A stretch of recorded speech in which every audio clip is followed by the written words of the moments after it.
Alors nous sommes arrivés Daf Vav de Arachin, donc Daf Vav pour le Shabbat 19 Sivan, et nous sommes arrivés à la première ligne. Tana Hada, la Gemara ramène ici une braïta qui dit Ovet Kochavim Shetnadev Nedava Leved Achabayet Mekabelim Hemenu.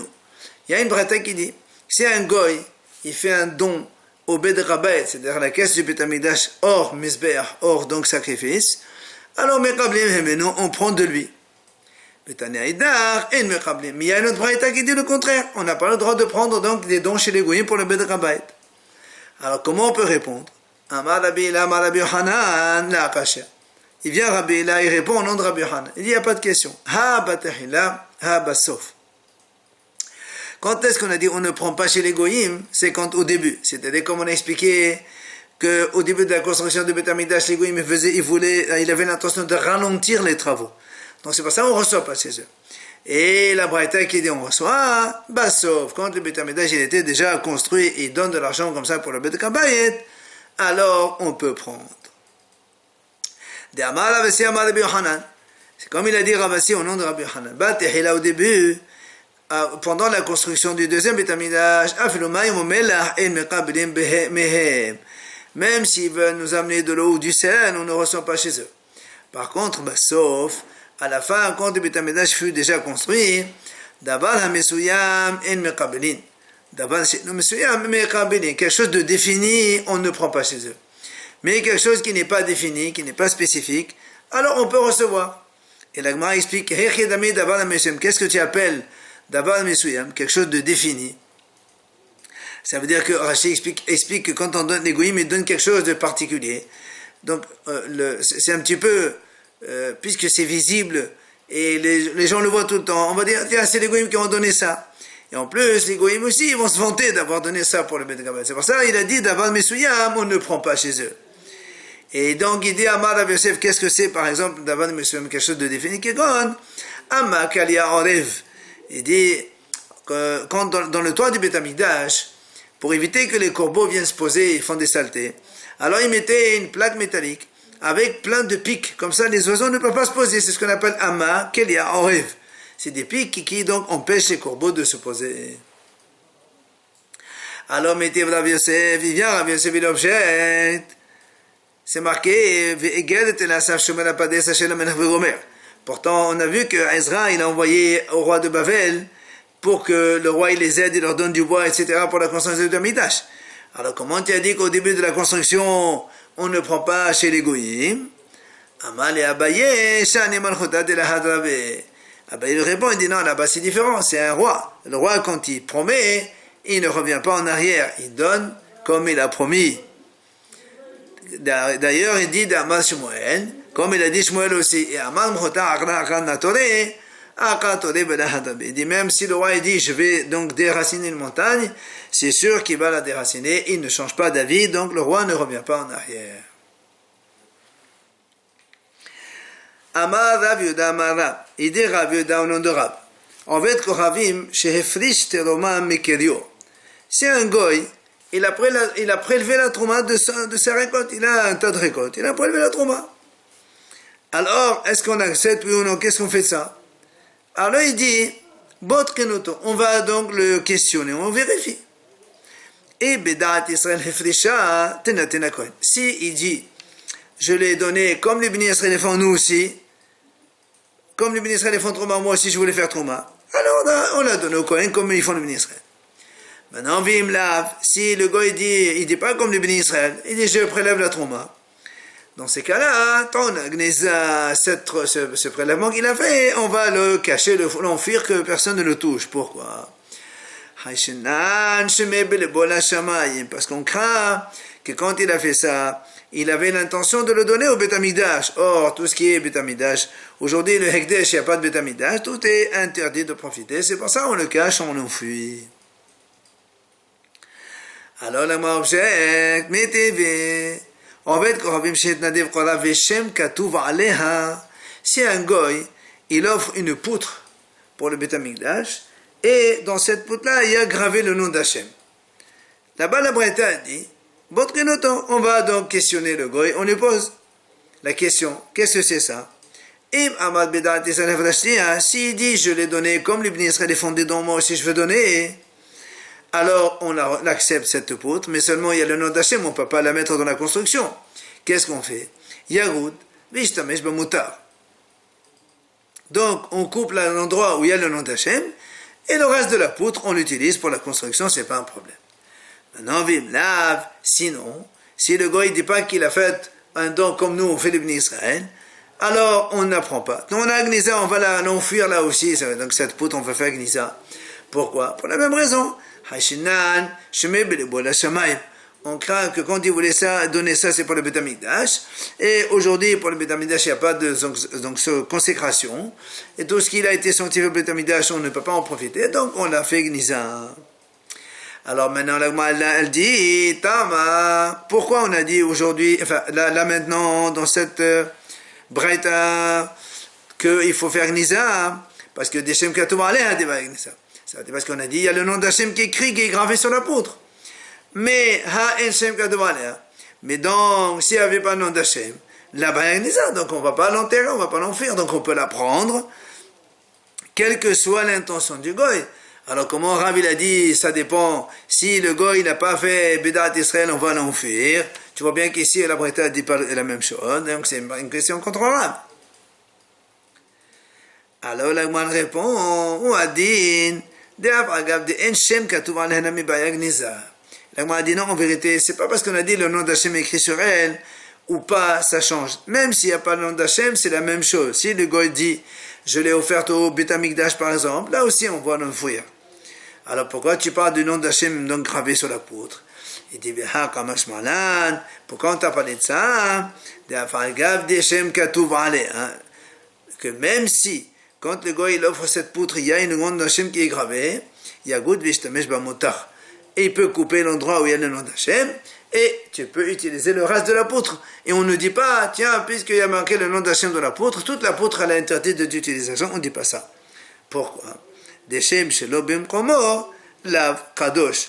Un nom qui n'est pas à sa place, il n'est pas Kadosh. Ça veut dire que, qu'est-ce qui est Kadosh dans cette poutre-là? Que seulement l'endroit où il y a gravé le nom d'Hachem.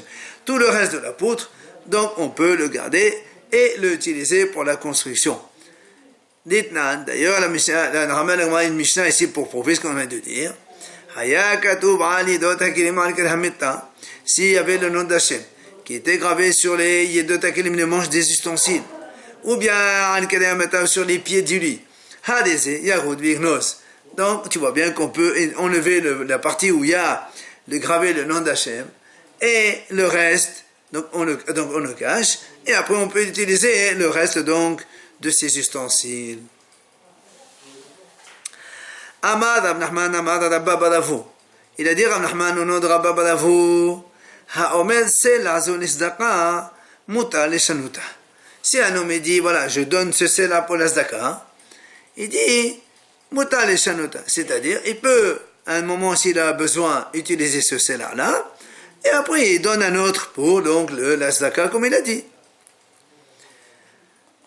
Vient la Gemara dit Savud mena le'atzmo in le'achirla. Au début, les Hachamim pensaient que quand on voulait utiliser ce sel à celui qui l'a offert, il peut l'utiliser pour ses propres utilisations, mais pas la donner à quelqu'un d'autre.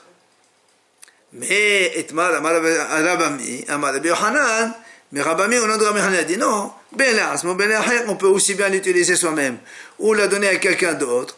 Et après, on peut donc donner une autre pièce à la place pour la Zdaka. Amar Rabbi Zahira lo shanu ella de amar alay. Rabbi Zahira dit quand est-ce qu'on a dit qu'il a le droit de changer cette pièce pour une autre? Parce qu'il a dit alay. Alay c'est comme un neder. Alors comme dans un neder il est hayab et ahlayut de monsieur, donc c'est pour ça que il peut l'utiliser de toute façon, même si la paire il doit apporter un autre. Donc c'est comme si c'était la sienne. Alors il peut l'utiliser. Aval amar harizo. Mais s'il a dit cette pièce, elle est pour le Zdaka, il est obligé de donner cette même pièce et il ne peut pas l'utiliser donc pour lui et rembourser une autre à la place. Alors, Amatriv la Rava.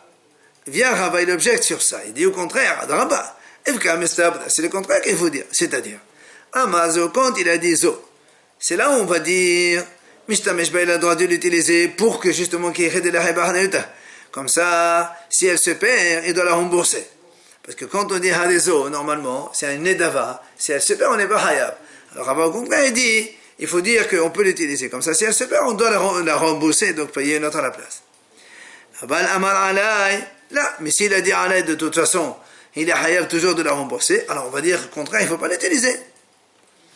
Et là, Loshna, on va dire, en vérité, c'est vrai, il n'y a pas de différence. Que ce soit Hadezo ou Alay, dans les deux cas, il peut utiliser la pièce et rembourser une autre par la suite. Tanya Kebate de Rabba. Donc, moi, on ramène ici une breta, comme il a dit Rabba. Qu'est-ce qu'il a dit la breta? Neder Sedaka, ve'en hekdesh Sedaka. Le neder, le vœu, c'est Sedaka, et le hekdesh, c'est pas une Sedaka. Moi, je ne comprends pas. Qu'est-ce que c'est cette breta? Le neder Sedaka, le hekdesh Sedaka. Ni un neder c'est une Sedaka, ni le hekdesh c'est une Sedaka. Pourquoi on dit le neder c'est Sedaka et le hekdesh non? Je ne comprends pas ce que ça veut dire cette breta. Et là, on m'a dit non. Là, n'est-ce pas que cela veut dire la chose suivante?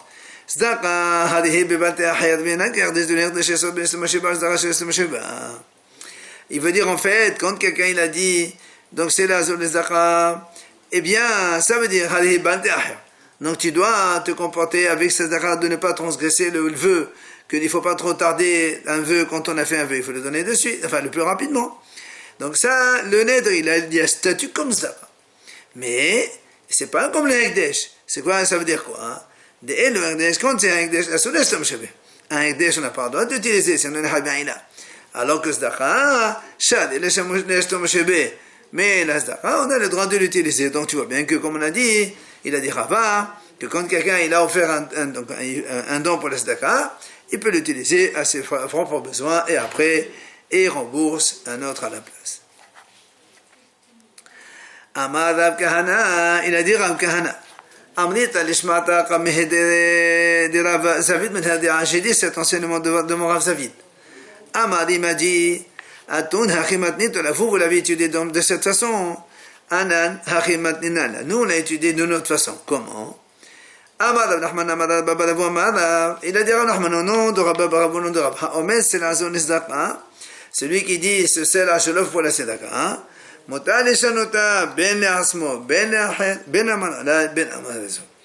il a dit, il peut l'échanger, que ce soit pour ses propres besoins ou pour la donner à quelqu'un d'autre, et après la rembourser. Ben Amaka, qu'il ait dit Alay ou qu'il ait dit Hadezo, c'est exactement la même chose. Donc le propriétaire peut l'utiliser et ensuite rembourser une autre. Tano Rabbanan Hachamim enseigne. C'est la zone Zdaka. Un homme il dit, je donne ce célèbre de Zdaka. Avant qu'il la donne au percepteur de la Zdaka, le Gabaïm de la Zdaka, donc les responsables. Comme on a dit, il peut l'échanger, il peut l'utiliser pour lui, après donner une autre, c'est pas un problème. Par contre, dès qu'elle est arrivée chez le percepteur, après Asso les Shanota, on n'a plus le droit le Gabaï, il n'a plus le droit de l'utiliser pour ses propres besoins, comme il le faisait le propriétaire avant de la lui donner. Ah, là, il m'a posé une question unique. Comment tu me dis cela? Pourtant, nous on a vu que Rabbi Yannai, qui était un percepteur de Zdaka, quand on lui donnait de Zdaka, il empruntait de cet argent pour ses propres besoins. Et après, il remboursait. Donc lui, c'est comme un gabaï. Et donc, il a le droit d'utiliser. Alors, là, il répond, Shani Rabbi Yannai, il dit au contraire, Chachamim disent que Rabbi Yannai, lui, comme c'était le Gabaï l'Anim, ils étaient contents que Rabbi Yannai lui emprunte de l'argent de la caisse. Comme ça, il n'y a pas assez d'argent dans la caisse. Et Rabbi Yannai, il a la force de demander aux gens de donner encore la Sedaka pour donner aux pauvres. Donc ça ne fait que gonfler la caisse de la Sedaka. Les gars l'Anim, ils sont contents que Rabbi Yannai se sert. Tano Rabbanan, Chachamim enseigne. Israël, Shinitnadev Menora, Oner, Levet Knesset, Asur le Shanota. Si un juif, il offre une menorah, un chandelier, ou un ner, ou une belle veilleuse pour le Beth Knesset, c'est une synagogue, Asur le Shanota, on n'a pas le droit de l'échanger contre autre chose. Ça va Rabbi Hiya, Rabbi Hiya, il pensait dire, Loshna ledvad rashut, loshna ledvad mitzvah. Ça veut dire, il n'y a pas de différence qu'on échange cette menorah pour quelque chose de rashut ou pour des choses de mitzvah. Dans tous les cas, c'est assourd de modifier. Amale Ravami, il vient Ravami lui dit, Rabbi Yochanan, il a dit non, il y a une différence. Loshanu ella ledvad rashut. Quand est-ce qu'on a dit on n'a pas le droit de modifier ce qu'un juif il a donné? Seulement quand tu veux le changer contre autre chose, facultatif de rashut. Aval ledvad mitzvah. Si au lieu de prendre la menorah, on utilise autre chose à la place mitzvah, mota leshanota, on a le droit de se modifier pour prendre autre chose à la place. Comment il a appris ça? Il a dit, Amar Rabbi Yassi, on a appris ça d'un enseignement de Rabbi Yassi qui a dit on a de Rabbi Yochanan. Il a dit comme ça. Un goy qui a offert une menorah ou un nerf, une veilleuse dans une synagogue, avant que le nom du propriétaire ne soit oublié. Donc ici toujours on sait que cette veilleuse menorah a été amenée par ce propriétaire-là. On n'a pas le droit de l'échanger contre autre chose. Par contre, mais dès qu'on oublie le propriétaire qui a donné ça, donc quand il y a plusieurs années, plusieurs dizaines d'années qui passent, on a le droit de la modifier contre autre chose. Alors là, moi, dit l'imay. Pourquoi on a le droit de la changer contre quoi? Et les malais de Vadashut, si tu me dis pour rendre quelque chose de Rashut, c'est-à-dire qu'il n'est pas une mitzvah, hein? Dans ces cas-là, pourquoi tu me dis c'est un goy qui a offert ça? Il serait un ami. Mais Israël, on n'a pas le droit, on a dit tout à l'heure, les Vadashut, ça ne marche pas. Et là, les Dvad Mitzvah, tu es obligé de dire que là, Rabbi Yochanan n'est pas de Dvad Mitzvah. Et pourquoi on a dit on n'a pas le droit? Des failles. Un goy, on n'a pas le droit d'échanger pourquoi? Parce que le goy va crier, il dit oh, moi j'ai offert, on me l'a pris, il y a plus que j'ai dit, qu'est-ce qu'ils ont fait, les juifs, tout ça? Ah bah, l'Israël de l'appareil, chaper d'amis. Mais les juifs, quand ils donnent, ils offrent quelque chose, même si après ils ne la voient pas, on a changé contre autre chose, il ne va pas crier. C'est pour ça qu'on a le droit de le faire. Et c'est de là où on a déduit que pour une mitzvah, un juif qui offre quelque chose, on a le droit de l'échanger. Chez Ezra Taïra, la Gemara raconte, c'est un goy bédouin, Endav Sharga Levikneshta. Il a donc itnadev, il a offert à une synagogue, Sharga, donc une veilleuse, dans la synagogue de Rav Yehuda. Shanier el Ahava, Ve'ekpad Rava. La Gemara raconte que Ahava, il a changé ça contre autre chose. Et Rava, il n'était pas content. Et il y a une version qui dit c'est Rava qui l'a changé, et c'est Rava qui n'était pas content, parce qu'il a changé alors que le nom du propriétaire est encore. Et certains disent que c'est les responsables de Pomdita qui l'ont échangé. Et c'est la Hava et la Ba, tous les deux, qui n'étaient pas contents de cela, de cette modification qu'il y a eu. Alors, le Gemara explique pourquoi les Hachamim ont donc ceux qui ont échangé ça contre autre chose.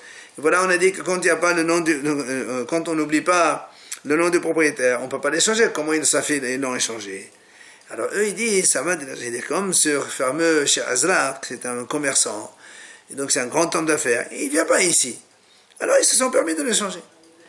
On va dire, ça va, et les Hachamim qui ont été marpides, ils n'ont pas été contents de cela. Parce qu'eux, ils pensent peut-être qu'un jour, ils voudraient ce fameux Shahazar venir, et quand il ne voit pas ce qu'il a offert dans la synagogue, il va s'étonner, mais qu'est-ce qu'ils ont fait de cela?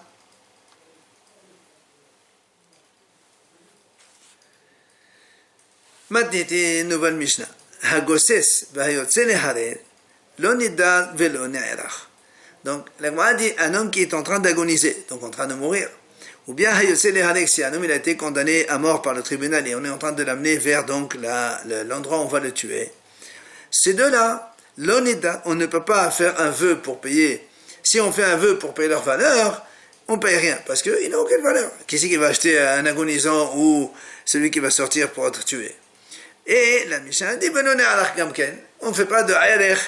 Pourquoi? Pour le gossès. Nous on a dit, c'est marqué dans la Torah. Eh bien, on ne peut pas le mettre debout, alors on ne peut pas le faire. On verra pour le Yotze Leharek. Rabbi Hanina Omer, Ne'alach, Mipnei Damor Sovim. Rabbi Hanina dit non, le Yotze Leharek, il a aérech. Pourquoi? Parce que Damor Sovim, quand nous on a dit dans la Torah, marqué aérech ploni, en fonction de l'âge et en fonction, donc si c'est mâle ou femelle, eh bien, on va donc payer le prix. Donc là aussi, même s'il va être donc exécuté dans quelques instants, pour l'instant, il a une valeur. Rabbi Yossi Omer, et bien Rabbi Yossi dit lui, Noderoma Arichum Mardish. Il dit que ce fameux Yossi les Hareg et le Gosses, tous les deux, ils peuvent faire un Neder, ils peuvent faire un Neder, ils peuvent faire Mardish. Mais Imhezir Hayab ici, ils ont endommagé, il doit payer quand même. Alors, l'Agma va expliquer qu'est-ce qu'il veut Rabbi Yossi. Si personne n'a dit qu'eux, ils ne peuvent pas le faire, pourquoi Rabbi Yossi vient rajouter ici des choses, on ne comprend pas, l'Agma va expliquer. Mais d'abord, on va donc passer à la Risha, d'abord, la première partie de la Mishnah. Quand on a dit, Hagoses, c'est les Hareg, donc le agonisant et celui qui sort pour être exécuté. Cela, l'onida veloniar. L'Agma explique. Bishlama Goses, ça va bien, celui qui est en train d'agoniser, l'onida, évidemment, il n'y a pas de vœu sur lui parce que de la bas d'amimou. Quelqu'un dit, j'offre la valeur de ce monsieur, il n'a aucune valeur. Tu vas le vendre comme ça au marché, un agonisant qui va l'acheter, personne. La même chose, il n'a pas de haïdar parce que dans l'Alachin Haramim se dit il faut que Mahamid, le monsieur, on le met devant un Kohen pour l'évaluer et celui-là on ne peut pas le mettre debout puisqu'il est gossesse. Et là, mais dans le deuxième cas de la Mishnah, celui qui va être exécuté, il sort donc on est en route pour l'exécuter. Tu me dis qu'on ne peut pas faire un vœu, c'est-à-dire offrir sa valeur, c'est normal, il n'a pas de valeur, qu'est-ce qu'il va acheter quelqu'un qui va être tué dans quelques instants. Elle a le néalach, mais là, pourquoi tu dis il n'y a pas de halach? Il a une valeur. Pourquoi la Mishnah dit non? Bien la Gemara répond, Détania, Minaina, c'est des halach, d'où on apprend que si quelqu'un il est en train d'aller donc à l'exécution, et lui-même il dit, j'offre ma valeur au Betamidash Ayader, la Braïta a dit, il ne donne rien, c'est nul. Pourquoi? Parce que c'est marqué un mot d'omar, Kol Harem lo yipade. Kol Harem, c'est-à-dire tout ce qui est Harem, dans le sens où il est interdit. C'est-à-dire, donc, il va être éliminé. Voilà, Harem, il va être enlevé. Et lui aussi, il va être exécuté. Lo yipade. Il n'a pas de valeur, il n'a pas de rachat possible. Alors, c'est pour ça qu'on a dit, il n'est pas né'erach. Alors vient l'Agma dit, non? Est-ce que même avant la condamnation par le tribunal, est-ce qu'on dit aussi il n'a pas de valeur et donc on ne paye pas? Vient l'Agma répond, non, seulement après la condamnation du tribunal et quand il est sur la route de l'exécution là-bas, il n'a pas de valeur. Mais auparavant, oui, il y a un valeur. Alors l'Agma a posé une question. Rabbi Hanan ibn Aqavi a dit Rabbi Hanan qui a dit on peut faire d'un monsieur qui est en train donc d'être amené à l'exécution parce qu'il a une valeur dans la Torah. Qu'est-ce qu'il fait avec ce kolhem? Voilà la Torah dit kolhem ne pas dit. Quelqu'un qui va être éliminé, il n'a pas de valeur, il n'y a pas de pidion, ni alachin, ni rien du tout. Alors comment ça se fait que Rabbi Hanina il a dit oui, il a un ayadech? Qu'est-ce qu'il fait avec ce passouk? Alors la Gemara répond, il en a besoin pour une autre dracha. Quelle est? Rabbi Ishmael ben Yochanan ben Bedaka Omer, Rabbi Ishmael dit, לפי שמעשינו למומתים בידי שמיים, שנותנים ממון ומתקפל להם. Il dit Rabbi Ishmael, il dit, les fils de Rabbi ben Bedaka, on a trouvé que ceux qui sont hayamita bidei shamayim. Rachid donne des exemples, quand c'est marqué dans la Torah, si un taureau muad, il tue un homme. C'est marqué dans la Torah, Hashod Yisrael, Vegam Be'alav Yumat. Et là-bas on dit, Be'alav Yumat, c'est pas qu'on tue le monsieur, le propriétaire. Le taureau, on va le lapider, c'est sûr. Mais la mita, c'est pas les gens, c'est mita b'dei shamayim. Mais, que la Torah dit, la Torah dit, mais malgré tout, le propriétaire, il doit payer le prix de la victime. Indemniser donc la famille de celui qui est mort, qui a été tué par le taureau. Et là, il a un kapara. Donc l'argent pardonne, expie la faute donc de la mort. Alors, est-ce qu'on va dire Bidei Adam Ken? Est-ce que même si un homme il est hayamita bidei Adam, aussi, on peut donner de l'argent et donc éviter cela? C'est pour ça que la dracha du Rabbi Ishmael dit, la Torah dit Kol Herem, tout celui qui va être tué, c'est pas tué par les Beddin, il n'y a pas de rachat possible. On ne peut pas leur acheter de l'argent. Alors la m'a dit, et la méthode Hamourat. D'accord, pour les morts graves, les exécutions graves, par exemple, celui qui blasphème le nom d'Hachem, ou celui qui maudit son père, que cela, quand ils sont involontaires, il n'y a pas de pardon possible. Puisque celui qui est Megadef, s'il fait exprès, c'est ce qu'il a. Sinon, Bishkaga, il n'y a rien du tout. Ni Korban, ni Galout, rien. Ou Mekhalel avait la même chose. Bemezid et Hamita, Beshorer, il n'y a rien. Alors, l'Agma a dit, cela, d'accord, comme il n'y a pas Kapara, alors on va dire, il ne peut pas donner l'argent pour donc se faire pardonner à la place. Mais les morts légères, que quand c'est involontaire, il y a une possibilité de pardon. Par exemple, celui qui fait le Shabbat, Bimizid, il est mita, et Bishogegia, donc Korban Hatat, ou encore le Dotser, celui qui tue, Bimizid, mita, et Bishogeg, il a Galout. Donc tu vois bien qu'il y a un pardon à la faute quand c'est involontaire. D'où on sait que il peut donner aussi de l'argent et donc on allège la sanction. C'est-à-dire, tout celui qui va être à la mort, on ne peut pas le racheter. Voilà comment il utilise Rabbi Ishmael cette rachat pour Rabbi Hanina ben Akavir. Après, on a dit dans la Mishnah, Rabbi Yossi Omer Noded Ma'anich. Comme on a expliqué, l'Agma pose la question, on m'a dit, qu'est-ce qui vient Rabbi Yossi? Dans la Mishnah, nous on a dit, le Gosses, l'agonisant, et Yossi Leharek, celui qui va être donc sur la route de l'exécution. On a dit cela, on ne peut pas faire un vœu sur eux, ni à mais on n'a jamais parlé. Si eux-mêmes ils font des Nedarim ou des Na'adarim, on n'a pas dit non. Alors qu'est-ce qu'il veut Rabbi Yossi? Il dit, Noded, Ma'adir, Mardish, Tanakama, il n'a pas dit non. Et là, l'Agma répond, c'est vrai. En vérité, aussi même Tanakama aussi il est d'accord que le Gosses et le Yotze Leharek, l'agonisant, celui qui est donc en route pour l'exécution, s'il fait un vœu, il doit payer Ma'alich aussi, ou Mardish aussi, ça marche. Qui plairait Be'em Hezir. La mahlok d'aller que si ce monsieur-là, il fait un dommage,